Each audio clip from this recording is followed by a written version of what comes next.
Graça e paz. Nesses dias nós precisamos muito, mas muito mesmo, de que Deus haja nos nossos corações. Nós vamos falar um pouco hoje sobre dois tipos de pessoas e também dois tipos de sabedoria. Hoje nós temos uma facilidade a adquirir conhecimento, mas a prática desse conhecimento, o que fazer com esse conhecimento, poucos sabem. Isso se chama sabedoria. Nós precisamos da sabedoria. Aqui na primeira carta de Paulo aos Coríntios, capítulo 2, nós vamos ver que há uma batalha que acontece, que é travada na nossa mente, todos os dias. Paulo chega a afirmar: aquilo que eu quero fazer, eu não consigo. E aquilo que eu não quero, eu faço. Eu lembrei-me de uma história ocorrida numa cidade brasileira, alguns anos atrás, onde uma grande carreta que levava um grande maquinário se viu com um problema. Tinha que passar por baixo de um viaduto e não havia espaço. A altura do maquinário com a carreta era maior que o espaço. E aí chamaram engenheiros e ficaram debatendo o que fazer. Haveria necessidade de quebrar uma parte de baixo do viaduto e quebrar ali o asfalto para a carreta conseguir continuar a viagem. E no meio a esse debate, a busca de como fazer, o menininho, uma criança que estava ali vendo toda a cena, disse para um dos trabalhadores ali: por que vocês não murcham um pouco os pneus até baixar até o nível suficiente? E ficaram admirados. Uma pequena criança com uma sabedoria. Aqui nós vamos ler alguns versículos. 1 Coríntios capítulo 2, o primeiro versículo que nós vamos ler fala da sabedoria humana. Essa sabedoria que é acessível a todos os homens, a inteligência que pode ser desenvolvida por todos os homens. Diz assim no verso 6: entretanto, expomos sabedoria entre os experimentados, não porém a sabedoria deste século, a sabedoria deste mundo, nem a dos poderosos desta época, que se reduzem a nada. Olha como é tratado aqui esta sabedoria humana. Se reduzem a nada. O homem, com tanta sabedoria, com tantas tecnologias, a cada ano as coisas vão se tornando piores aqui no planeta Terra. Se houvesse um verdadeiro progresso, as coisas teriam melhoras, mas a gente vê que cada vez mais o homem está perturbado, estressado, doente, cansado, desanimado.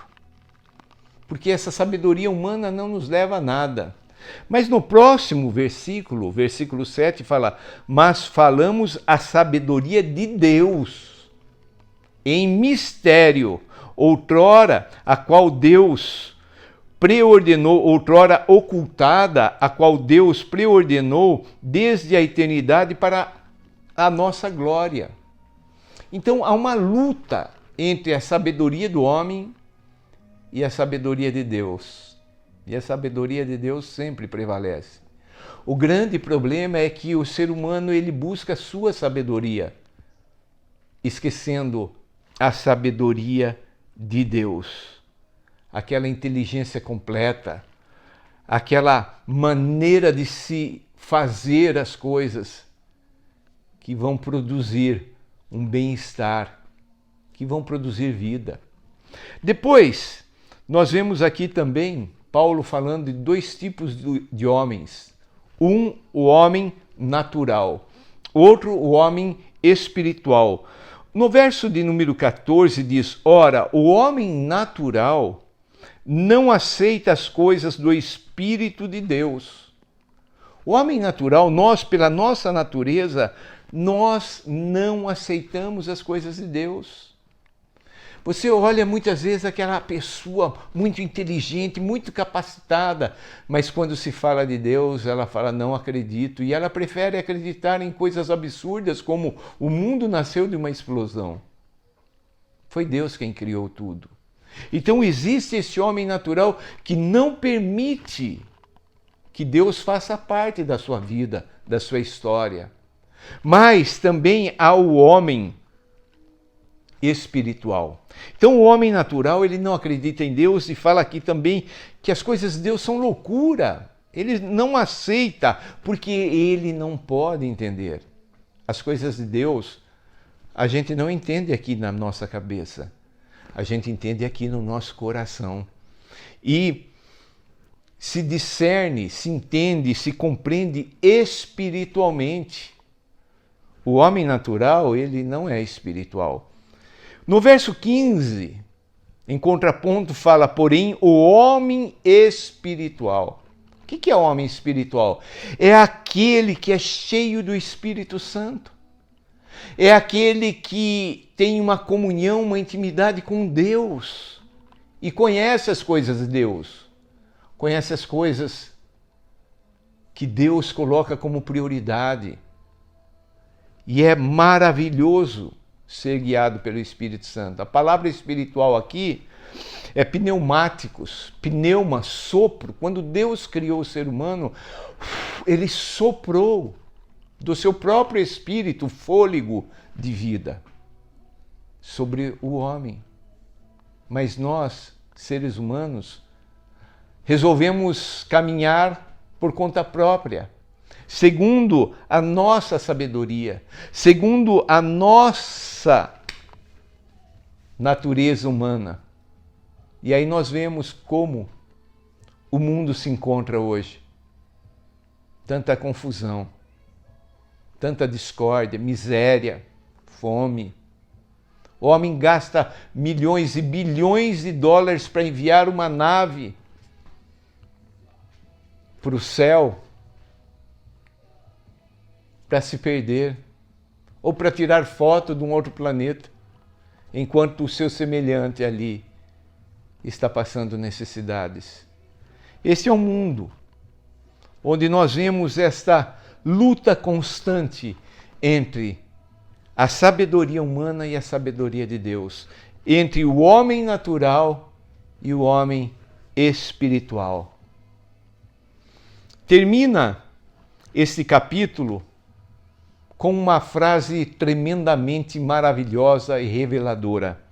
Nós, porém, temos a mente de Cristo. A única maneira do ser humano ter uma mudança, uma transformação, é se a mente dele for mudada.